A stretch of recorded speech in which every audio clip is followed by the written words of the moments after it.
One, two, three, four.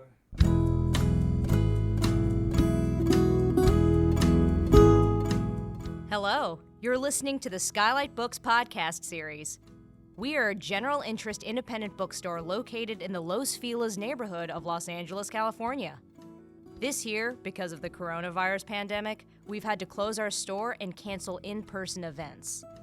But Skylight is your neighborhood bookstore, and we are finding ways to create community even while we're far apart. In the coming weeks, we'll be putting out lots of new audio content to help you discover new books, connect with authors, and check in with your favorite booksellers. To learn more about how you can help keep Skylight alive, please visit our website at skylightbooks.com or check out our social media accounts on Twitter and Instagram. You can subscribe to the podcast on Podbean, iTunes, and Spotify. Thank you for listening and enjoy.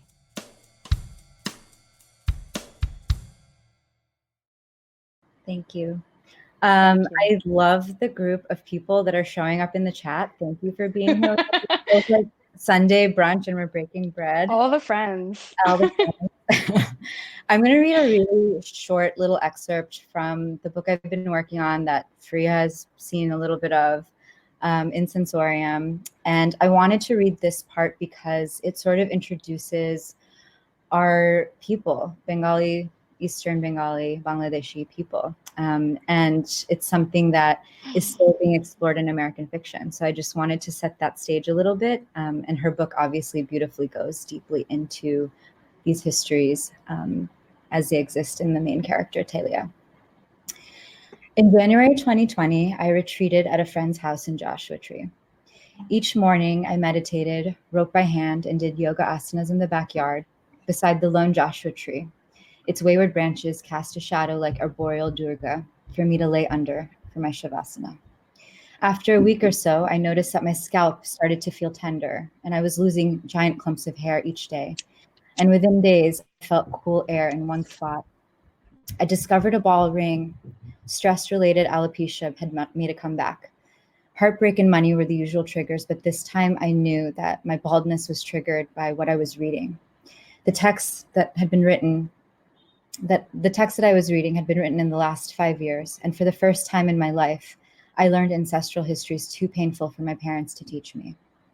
I read about where my people hail from, the eastern frontier of the subcontinent, long considered profane by priests and conquerors, a land where Buddhist and Hindu kingdoms flourished before Islam became the dominant faith, a land that holds memories of opulent textiles, muslin, and indigo, a land that holds the forgotten ancestral feminine and revolutionary history of India, a land severed by multiple partitions and renamings, East Bengal, East Pakistan, and as of 50 years ago since 1971, Bangladesh.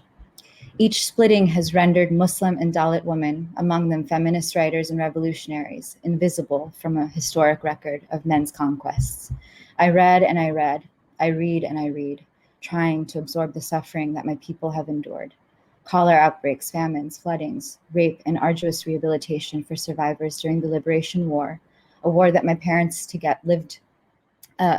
experienced together when they lived in a stick house overlooking a pond, not yet lovers in lockdown, a war that holds our diaspora in a perpetual state of reckoning. Reading these narratives produced stress in my body, enough to trigger an autoimmune response. As children, my sister and I witnessed our grandmother's body contorted with trauma. Merely remembering her dead son would trigger a spontaneous, rapid eye blinking common for survivors of PTSD. Research suggests that trauma is recorded in our genes, and some scientists argue it's circumstantial and unprovable. There's no evidence. It's even undesirable to encode trauma as an inheritance in our body. I believe in science. I believe in the unknowable and the sacred. We may never be able to prove ancestral trauma is in our genes, but we all have proof that we need. We've inherited a world that our ancestors inhabited and were destroyed by. I lost hair, I lost my sleep, I lost my desire to eat as I read these histories. And then I tripped and I dropped a crystal, a smooth white sphere of selenite that I keep on my writing desk, summoning the splitting of the moon, a miracle in Islam, one that has multiple interpretations, that Muhammad is a true prophet, that the day of judgment will split believers and infidels in two. From Surah Al-Qamar, the moon, the hour has come, the moon has split in two. They see a miracle. They turn away and say, This is passing magic. I prefer my own interpretation. The moon's dark side is unseen, but we know it's there. The splitting of the moon, my body's unraveling, a portent of everything to come. That's it. Thank you. I cried the first time I read that. And I'm crying again.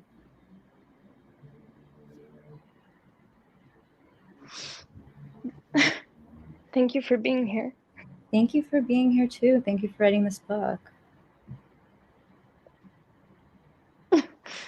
Yeah. 18 years.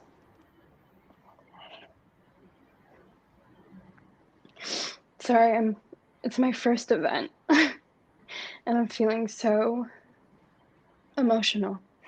Yeah. As you know. Yeah. I'm feeling it all.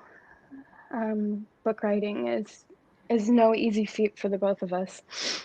And yet we do it. We continue to do it because we have to release whatever we have inside of us out there somewhere. It has to go somewhere.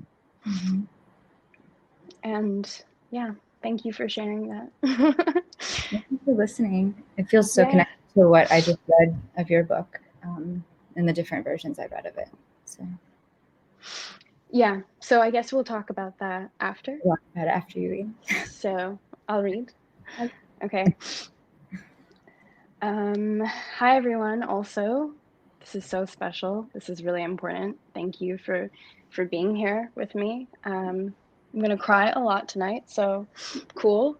I'm gonna read chapter 9 from my book, and you'll get a sense of the story, and you'll get a sense of the character, the main character, Taylia. And it's really a story that I wrote over 18 years. And it's a story very close to me, and I don't really know where it came from still to this day. Like, is she me, or is she a phantom me, or is she my mother, which is a theory that I have, and or is she just the fractured dimensions of all the women that live inside of me? I don't know. But so much of my life and soul went into this book, and it's a very intense process to put it out there now. But yeah, I'm going to read chapter 9, and it's an interaction with her and her father, her Bengali father. We'd go to our house in the Catskills as often as we could. I loved that we had a home in nature. The trees, the cabins of iridescent design around us were all beckoning with a life that I wanted to lead. Whenever we were up north, I felt for a time that I was sincerely alive. And it was there that I understood what infinity really was. I would look at the stars and dream of the impossibility of the universe, of the cosmos. On one of those trips, I became obsessed with Carl Sagan and asked Baba to find me books about string theory and quantum physics. He complied with my request. I felt there was so much beyond me. Without much to lose, in those moments, I felt purposeful. I can recall sitting at the edges of our patio, hanging from the timber like a stretching cat. I would find corners, lost sections, places I would carve as my very own and read for hours, turning pages with fingers or the nub of my nose. We owned a great big wooden house, and everything was insanely symmetrical, lined and traced with the blades of the tree bark on the sides of the wall, a reminder that this world was theirs before it was ours. I heard Baba come up behind me, but we rarely talked, so I ignored him. I have something for you, he said. I was stunned, but I didn't turn around. It's a book. I quickly looked at him, and it was true. In his hand, he held a small paperback, black with bright light blue swirls on the cover. It read, The Elegant Universe. I sometimes felt Baba to be a man in the military, so composed, showing little to no emotion. Sometimes he'd pat me on the head, But today, he smiled. I had to look inside, it's very interesting. Over the years, he had developed a more Americanesque, transatlantic accent, and I liked hearing it. He gestured for me to come along, and we began walking down the steps toward the lake that was just a few yards south of our place. We were silent as we walked, but I cherished this time with him. We stopped at a bench, and he sat down and looked at me, his eyes telling me to do the same. Baba communicated so much without words. I sat down as he spoke. I'm very scared of deep things, Taylia, of deep, unknown spaces. I didn't ask why. I always knew that if he wanted to tell me something, he would. The ocean, space, these things terrify me. I was amazed. My father never shared emotional anecdotes with us. Maybe it's because I don't know what's out there. I let that sit with me. I didn't know what was out there either, but I wanted to believe that whatever it was something worthwhile. Life is cruel, Taylia. You have to get used to not knowing that. If you're prepared for that, then you're prepared for the worst. He looked at the ground. The lake was so still, a dark navy smudge like ink, a mystery. I sacrificed a great deal to get here, Taylia. We were not a rich family, your dadi-ma and dadi-ji. They didn't have a lot of money, but they made do. They sent me to America to have a better life, because that's what people in our culture do. They give their sons and daughters opportunities for a better life. But they sacrificed a lot to get me here, and I owe them everything. I wondered if he was talking to me anymore. Nothing is as important as honor, Taylia. I owe my parents everything, and I will never forget that. This time he almost whispered it. Nothing is as important as honor. He didn't embrace me, but instead left it there, that statement, to hang in the air, fragile and explosive in its honesty. As he said it, I'd remembered that the year previously, he'd uttered the same words. We were in a taxi van in Malaysia, on our way to India, Alyssa holding on to Mama as we swerved to the airport. Earlier that day, I saw a man with no eyes, hollowed out like ice cream scoops. I was ruminating over the way his waxy hands gripped onto my shirt. As I walked away, he was begging for money.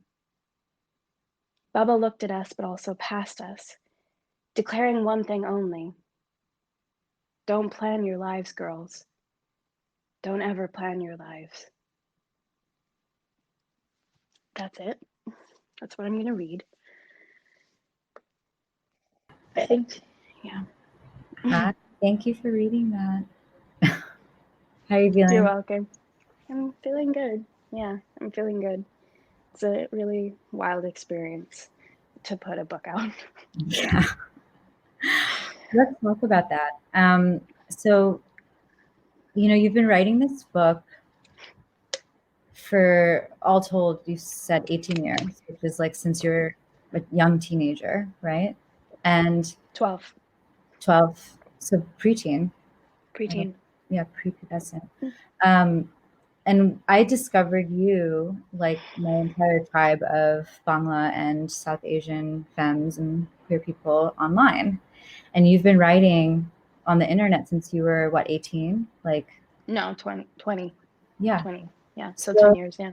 These are like two different processes and like different ways of releasing work. One is like very slow, takes a lot of excavation, and one, there's like a quicker turnaround and there's more eyes on it and it's more instant gratification. So can you talk about like the process of weaving between the different forms? I mean, you also have a very popular newsletter happening right now with your project Studio Ananda. So you write in multiple forms. Mm-hmm. How has that process been for you as a writer to write a novel? I mean, it's the only, Writing is really easy for me in a lot of ways. Like, I find so much catharsis from it. Obviously, I wouldn't go so deep if it wasn't cathartic in some way. But it's also like I feel deeply connected to my voice, weirdly enough. And so I think for me to channel it, it's like pulling taffy or something. Like, it's very like it's there's a flow, and it's like, at times it's sticky and gooey. But then but there's like a flow, and it's just you're stretching it out. And I think that novel writing and book writing, I'm writing my first nonfiction, as are you. Like, it's all kinds of book writing is definitely more arduous. Like, you want more detail than you would like in a newsletter. I think I'm really lucky that I have been able to write about so many different things, and therefore really been able to stretch myself and shrink again and then stretch again. And I like that. Waxing and waning. Yeah, and like I like that that relationship to writing, like the energy of what I get just even writing my newsletter versus writing a novel. Like, it's obviously different, and it's different feats, and there's so many different energies at play, but I like challenging myself in different mediums. Mm-hmm. I think one of the things that really emerges from your book in the process of reading it is this like very intense journey that this young person endures. So Taylia, as all of you will find out when you read this book, because you've ordered it and you're reading it right now, is that she endures neglect and a horrific act of violence. And I think like that shapes this narrative in a way where she's sort of cleaved out of the family and needs to find her own way. Mm-hmm. And this idea of alienation right now, we're all feeling it so acutely. Like, we all feel so alienated in the world that we're living in. So can you talk a little bit about how, this character kind of experiences this violence and how you wanted to render her, I don't want to call it redemption. I mean, it's not, that word is not the right word. I think it's like her finding her life again, like being back in her body again, like actually finding people who will be there for her. Yeah. Like, it's that process like of getting into alienation and moving out of that. Yeah, I mean, to write truly, and you have to write it honestly. And so to find those feelings in yourself, and to find those feelings of alienation in your life and in your memory, it's really sad. It's really shocking. And I think I encourage everybody to do that, not just artists. I think it's really, really important to confront those things in your life. And so much of what we gain and what becomes trauma are often just like very ephemeral moments, or like what we consider just like off the cuff, just like, that's why there's like this obsession with oversensitivity as like a bad thing, when in fact it teaches you so much to actually be sensitive and to actually react, to have a reaction to something. And so like, I forget this often, but I started writing it at 12 because I was depressed and I didn't want to kill myself. So I started writing. I mean, it's as simple and as basic as that. Mm-hmm. I literally wrote it to survive. And I forget that conception because like it has become a different thing in a lot of ways. I need it less, but like, I'm so glad it's out there. Like, of course, I wrote this book for myself, but like, I need it less than I did when I was 12. And even at that like age, I understood the absolute shock of not being able to be loved and protected and cared for. Like, that was so much my own experience, but then to like see it on a page and see it outside of myself made me feel like I had a friend or like a comrade in what I was experiencing. and the abuse that I was experiencing in different ways. But I wrote it because I needed her to survive. I needed to see her survive. And around the time that I was writing this, I was watching Eternal Sunshine of the Spotless Mind, which is still to this day my favorite movie. And there's a scene where the two main characters, Joel and Clementine, are underneath some covers, and they're having this like really secret, beautiful moment. And Clementine is sharing the story of having a doll and making her ugly every night before she went to bed, like smashing in her face, and then the next morning she's beautiful again. And how like that really, I understood that even at 14, like the desire and the want to be better, to get better, to be saved, you know, like the days that I was just praying to be saved. Yeah. When you thought you weren't going to be able to live another day. Yeah, that really pulses through the book. I feel like one of the most interesting kind of I don't even know if you were thinking of it as a technique. Like, I think the nature of memory, and I'm writing about this too, so I feel it a lot, is like the fragmentary nature of it, and especially traumatic memory. It allows us to have distance from what we've experienced because it's only remembered in a spurt, and time is no longer linear. We're not bound to what happened. The narrative shifts in our imagination. So you play a lot with time, and you actually like drop very huge things like in the middle of what feels like linear time, and then we're taken out of it, and then we learn something new. And that really felt like an effective way of mimicking, I don't know, it's just living, like how we actually embody our memories that cause us pain. So can you talk a little bit about, you know, just memory and time throughout your book? Like, how does it kind of, how do you move? I'm obsessed with memory and time. Obviously, like it comes up so much in my work in general, but one of the reasons I think I'm so obsessed with it is because I question my own memory all the time. You know, like I think when you you do, you know, especially when you survive things, all this stuff, you question your memory. You wonder whether or not like you are able to really have a clear conception of a moment in time. And that was something that just became an incredible motif for me to explore, because like she has this idea, and this is exactly kind of like what has happened with my own relationship to my parents. Like you have certain ideas about who your parents are, and then it rapidly changes throughout your life for many different reasons, and it goes XYZ so many different places.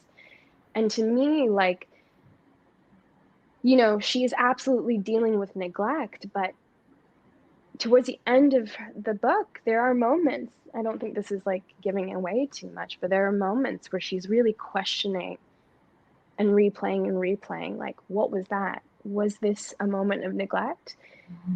And you have to do that to a certain degree to just like also keep yourself in check and keep your memory clean and clear. And I think doing work and therapy all encourage those things and those ends. But for me, like, it was really, really fun to, firstly, like, I'm not writing a traditional book. And that's because I don't fucking want to write a traditional book. I don't give a fuck about the ways that books are written. It's so boring to me, actually. You know, and like the writing world is so constricting, and like I often I struggle because I don't want to play by the rules. And someone could look at my work and be like, well, you suck. You're not a very good writer. And I don't know. Maybe I'm not. I honestly don't know. But like, I want to write the way that I want to write. That's all I know. And I want to write in a way that's interesting to me, and something that feels honest and true, and not just a replica of something else. I want to bring up my next thing that we talk about a lot. So as Bangla Muslim femme people from Bangladesh, we're sort of like charting new landscape and frontier. And to what you just said, your point about not wanting to write what's been written, most of the American fiction landscape has been Indian upper caste voices that have shaped that part of the world, which we write in conversation with. Not that it's a two-way conversation, but it's still a conversation that we're a part of. And we write against it too, because we're writing about things that have not been written about in that particular context. But interestingly enough, you've chosen to make these characters Indian. And that is actually an Indian dude. So I'm always like, oh my God, he's such an Indian. And it actually is really, at first, I remember when you showed me an earlier draft, I was like, okay, what's this choice about? Like, why aren't you writing us? And then rereading it, I was like, oh shit, like we have studied these people, like passed as these people, pretended to know what these people fucking know the whole fucking time. And of course, as a writer, you're going to write what you observe and know. It's not just your experience. And I think that's actually a really beautiful choice. So what I want to ask is, how do you kind of navigate from your position, right, which is othered in different ways and contexts, even though it comes from such a like very deep legacy and history? How do you navigate this mixed race character who's coming from a background that is Indian, Bengali, Hindu, a mother who's white, American, Jewish, like definitely groups that have kind of existed in American fiction, but I'm not sure if ever imagined by a Bangladeshi Muslim femme person. So I think that, like, to me was a fascinating choice, but it made a lot of sense. So I just want to talk about your decision for that and the process behind that. Yeah, I mean, I think that idea of what you were just saying about like what this, we've studied these people, we know them, and I think we were emulating them for, at least I was when I was younger. I mean, Indian Bengali Hindus are like sort of this like, you know, they're put on a pedestal, like cultural pedestal, you know, and like all of the most known Bengali people from Tagore to Satyajit Roy are all Hindu Bengali, and so, and there is like a certain access that they have that we don't. Jhumpa Lahiri, you know, like there's so many of these icons that are out there, and I think because I started writing at such a young age, that was my frame of reference for somebody who was wealthy and someone who was of a certain prestige and comfort level, you know. And I really love her parents' relationship because it's also like they're so in love in so many ways. Like there's a lot of like strangeness to it, but this pursuit of whiteness, this like adopted pursuit of whiteness that they're both on, is such an integral part of the story as well. And like that in juxtaposition to Taylia's like redefinition of who she is and who she wants to be outside of this gaze of her parents is, I think, a really particular and interesting tension that we haven't seen. And it's not that that character couldn't be Bengali and Muslim, it's just that it wouldn't be true to this vision I had when I was writing the story for the first time. And so in a way, I feel like you can really write as an observer, not just like writing what you know. Like I feel like that's always the theme of, do I write what I know? Do I not write what I know? I think that's why nonfiction has been so challenging for me. It's like that breath that you have with fiction and the space with fiction, or even poetry. Like nonfiction doesn't give you that. And you've written a lot of nonfiction.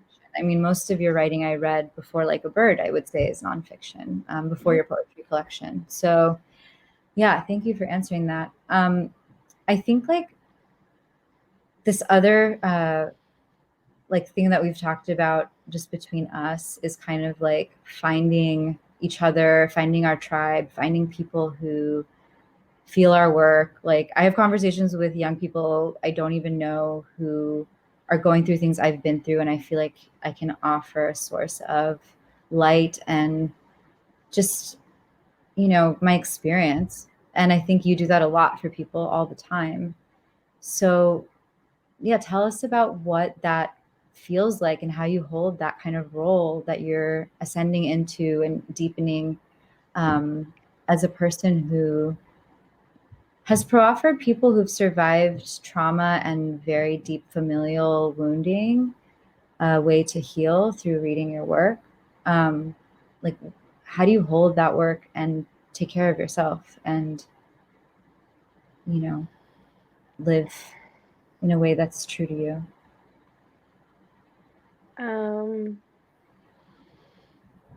It's an everyday mission. Like, there's no answer to that that's like complete. You know, it's an everyday mission, as is life. You're constantly evolving, you're constantly changing, and you're constantly reacting to the situations. And all I will say is that it is a deep fucking honor to do the work that I do.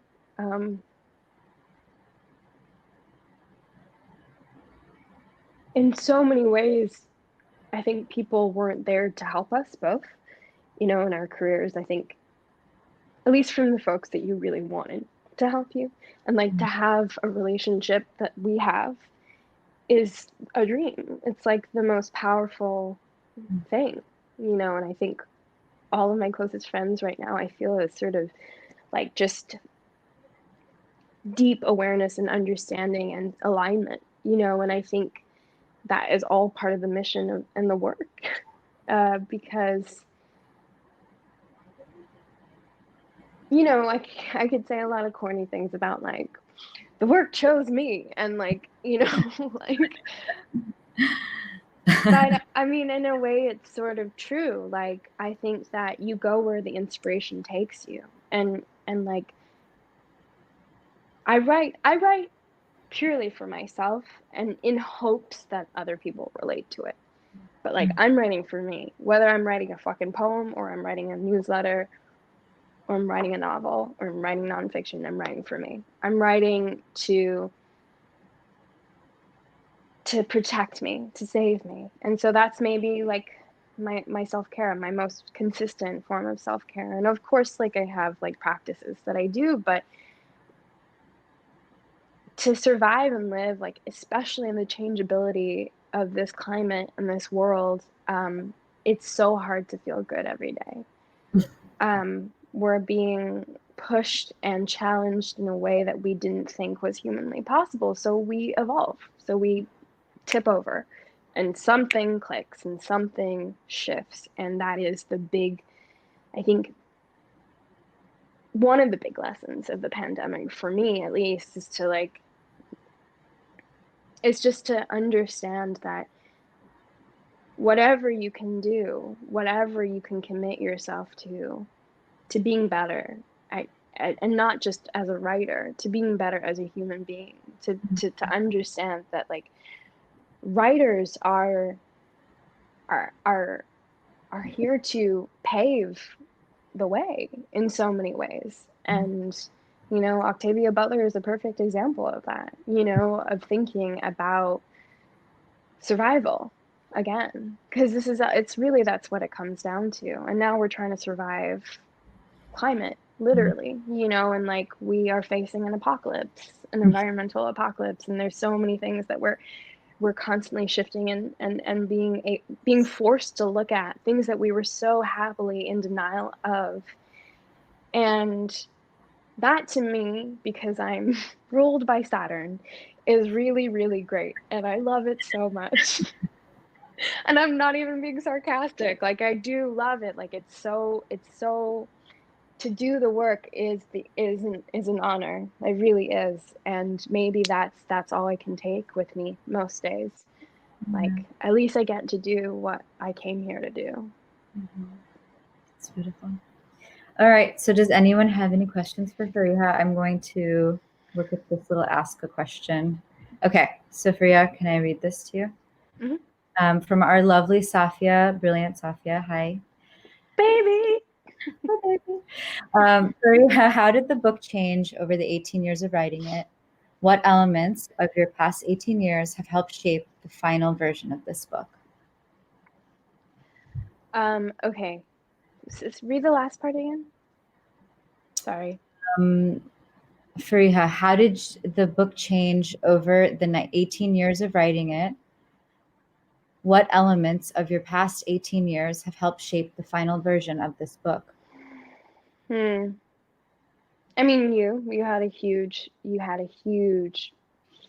whenever I tell anybody about the last couple of months, like, you play such an important factor in this. And it was really because you told me things that I needed to hear. And so, yeah, I'm forever, I mean, this is our sacred contract that we have with one another. So we're really lucky that we both love each other this much. And also just like healing, believing in healing. It was a really, like, I mean, in so many ways, it was such a simple conception of like getting better when I was young. Like, you find a man, or you just like get married, and then you figure it out. You fall in love. And then, of course, that's not my life anymore. I don't I don't like, those aren't the things that like rule me or define me anymore. So like, really sort of thinking outside of the convention of like heteropatriarchy, I guess, and like the ways in which the patriarchy has enforced this idea of narrative, like, most books written by men where women are written about are so lacking. I mean, we know this because we read these fucking books, and there is this obsession with this male archetype, and lead character. And yeah, okay, they're complicated and whatever, like, sure. But there's never that complexity really lended or allowed to be explored, I think, in particular ways. And like, for me, it was really just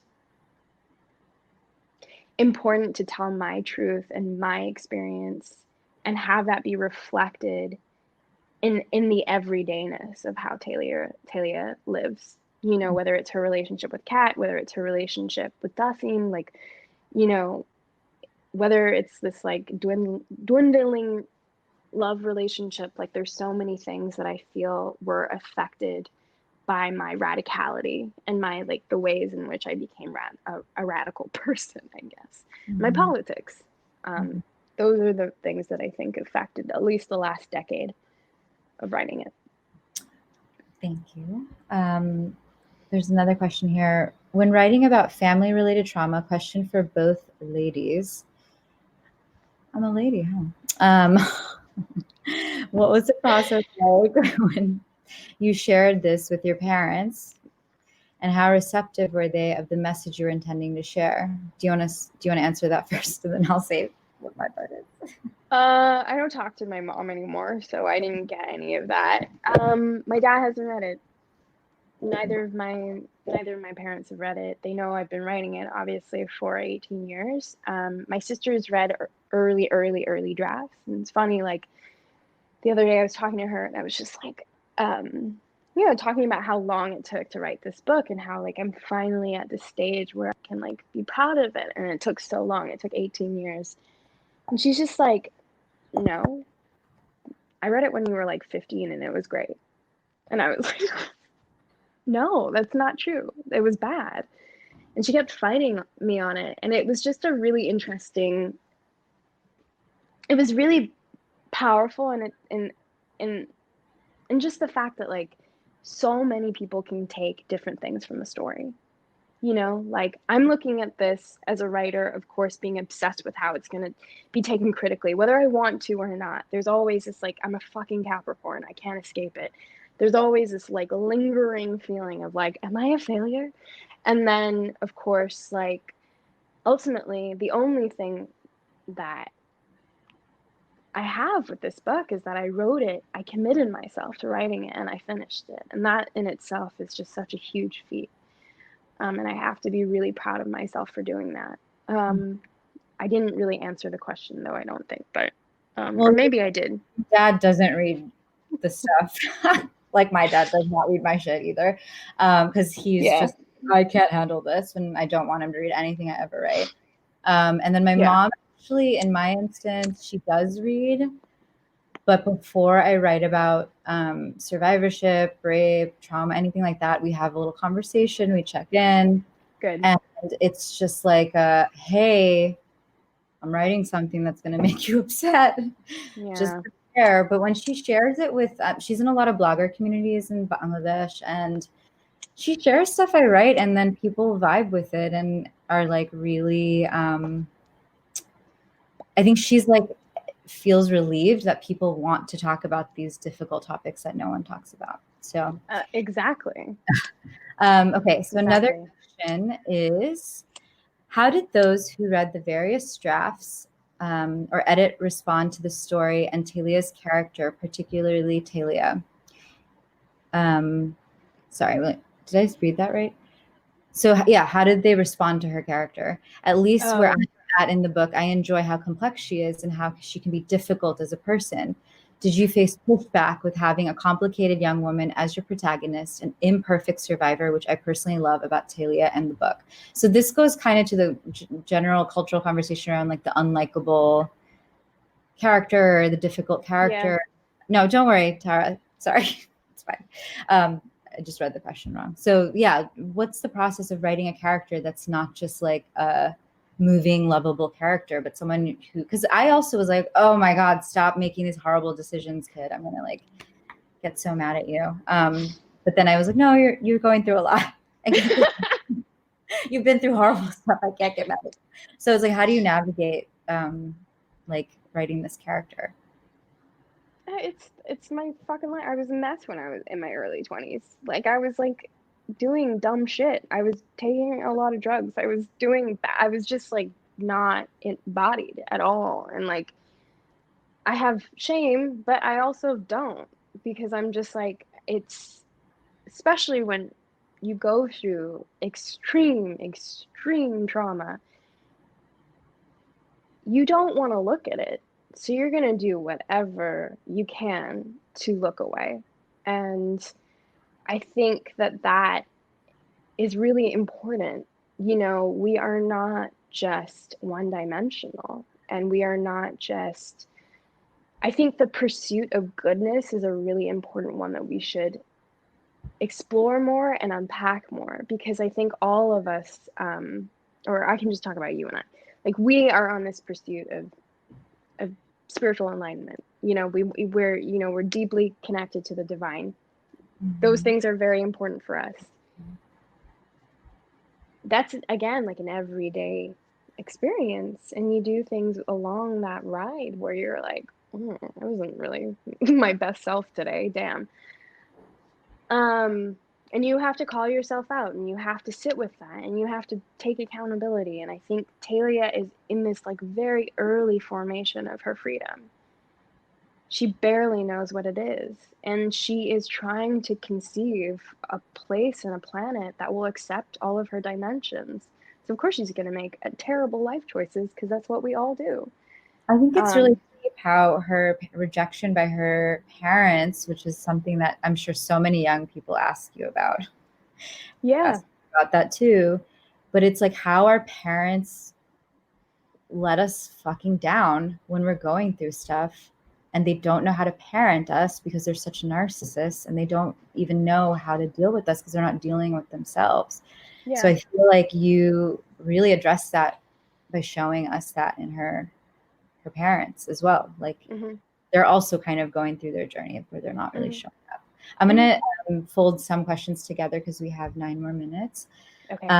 Shreya and Fariha have questions that go together. Aww, 2 homies.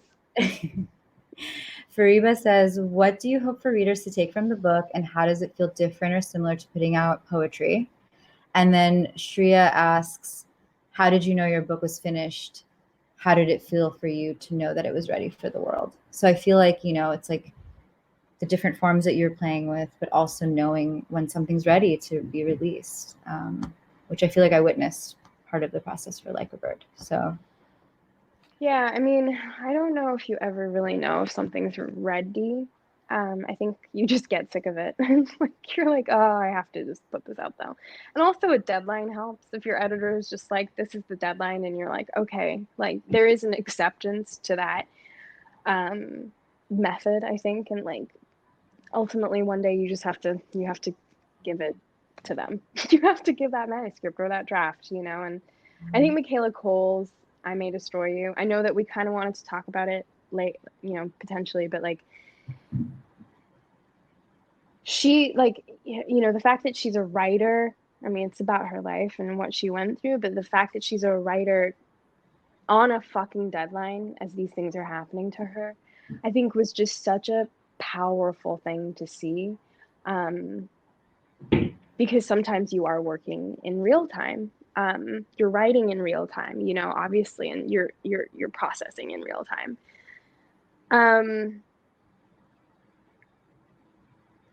So yeah, I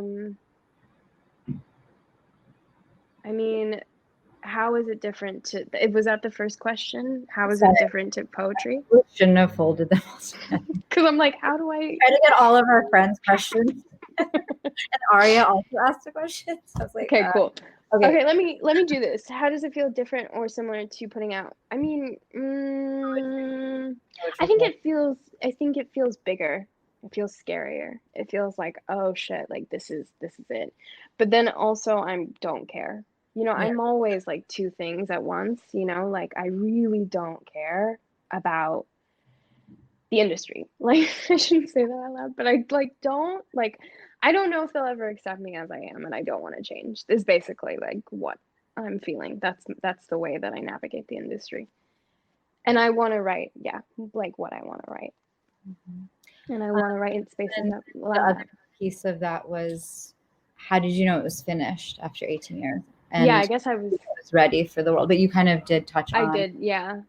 Okay, so we have another question. Hi, Zara Rahman, for both of us. What advice do you have for young Bangladeshi femme writers? So this is a great question because, you know, we're kind of working with our own roadmaps. There's people who've come before us. I'm discovering them now. I guess I can say a little bit. And then for me, honestly, to feel alone was like a really messed up feeling because it's not even the truth. Like there's Tarfia Faizullah, Abir Haq, like people who are now my friends, but that are writing beautiful work. And also our foremothers who have been writing work since the early 1900s, who are virtually unknown to us because of translation and because, you know, Bangla from East Bengal, like accessing literature written by Muslim and Dalit women from East Bengal was not as easily disseminated. So I think part of our journey is to find the other frontiers women and femmes who imagined the world around them and what they wanted to write about, whether it was fiction. I mean, obviously, like Rokeya Sarkar Hussain is like an author who's like a beacon for us, who wrote Sultana's Dream, a science fictional short story in 1905, the year that Bengal was partitioned. And discovering that story as a young person, like it blew my mind and heart open. So I feel like for me, it's about realizing you're not alone. And Zara, if you're writing, like we're here, like every generation is pushing us forward in some ways, but then you realize there's no time because we're also honoring what has already happened. So it's like kind of dissolving that idea of, oh, we're starting from lacking and we're growing. It's like, no, you already have abundance. You're just chipping away to discover that abundance. It's already there. That's a great answer. I'm gonna let you. Like, I don't want to say. All right. Wait, let me see who else. Okay, Fatima. Yeah. Hi, my love. So Fatih says, "Hey, babe." My question is regarding critique, particularly on the long-form project. Thinking of what you just said about Tanaïs being able to give you critique that you were able to incorporate into your novel, but also what you said about straddling, wanting to write something outside of the traditional confines of craft and literature. What's your barometer on listening to critique, letting it grow you, and also understanding when the critique doesn't resonate with you and listening to yourself? I love Amazing this. question. Yeah, amazing question. I mean, it was so easy to, I mean, you told me later that you were really scared to give me all the critique, but like when you were giving it to me, it's not a fun thing to do. I'm like, I'm just like, oh, it's like, get this on. I know. And you told me over like an hour, right? An hour and a half. I had my glasses on. On the phone. Yeah. Oh, on the FaceTime. Yeah. And on Facebook. What you were saying was so potent because you were able to decipher and locate exactly what I was feeling. You know, like it was, and that's why I wanted you to read it. Like I knew that you would get it. And I knew that I needed to have your opinion before I put this out there. It's because I'm a huge fan of bright lines, and it's also because, like, you know, we are of a similar ilk and we understand each other on multi-dimensional levels, you know, and like especially in writing, like I feel like you're somebody that I really value and needed for like a bird in particular. So I think the reason why it was easy is because, yeah, it was a reflection of something that I wasn't yet able to articulate. And I think that when you do start building this understanding and knowing, and inner dialogue with yourself, you have a barometer naturally put into your soul. And it becomes this, like, you are able to then, like, be the decider and like see what it's like a muscle or a gut test of like what feels right and what doesn't. And I think like I apply that to like every way that I interact with my life, but also in my art. Like if it doesn't feel right in my gut, I won't do it. And I also have clear visions most of the time with my work, and if I don't, then like maybe I'm a little more flexible about what people have to say as well. And maybe that's when I want more of a like bouncing of ideas. I enjoy that more, like a conversation. If I don't, it felt like a dialogue, but it also felt like you already, like when I was telling you what I thought, you already kind of were feeling it. It's almost like when you hear critique, especially loving critique, or like from like right now, my novel that I have sort of been working on, Tarfia Faizullah is looking at my novel for me. Like that to me is helping me look at it in a new way. So it's like finding readers you trust is like a very deep act of trust. Yeah, it's a huge relationship. So I feel like that's not always going to be a reader who's like, I love it, you're a brilliant genius, I love this is great. It's like, no, it's like this resonated, this didn't, maybe you can try this. And the person reading also has to offer something that's loving. I think what I find a lot, and I mean, we grew up in a diaspora that will tell you in 2 seconds, like, oh, how you look isn't okay, how you talk isn't okay. You're like, I grew up with a lot of critique. Like critique is not new. It's not new to me. And I think that the point is, yes, we will not be able to write every story and say everything in the perfect way. The point is that you're trying to chip away at something that's true to you as an artist, and hopefully that resonates with people. And it might offend people, and it might make people feel like you failed. And people let you know if you failed. Just go on Goodreads. So it's like that's like the thing that I feel like we as readers of each other's work that read with critique and care, we have to, it's not just protecting ourselves from the world, it's just like really trying to understand what you sought out to do. And I feel like reading your work allowed me to figure out what you were trying to do and help you see what you're trying to do. Yeah. Okay, there are no more questions. I don't think. We don't even have time. Eve, do you want to jump back in? Yeah, I think this would be a great way to end this discussion. Thank you to you two both. This was great. Thank you. Do you have any final words before we go? Please pre-order the book. It comes out on Tuesday, and it would really mean a lot to me if you bought it and supported me and Skylight, because I know that Skylight's getting like I'm like sending some signed copies. So you guys are gonna have signed copies.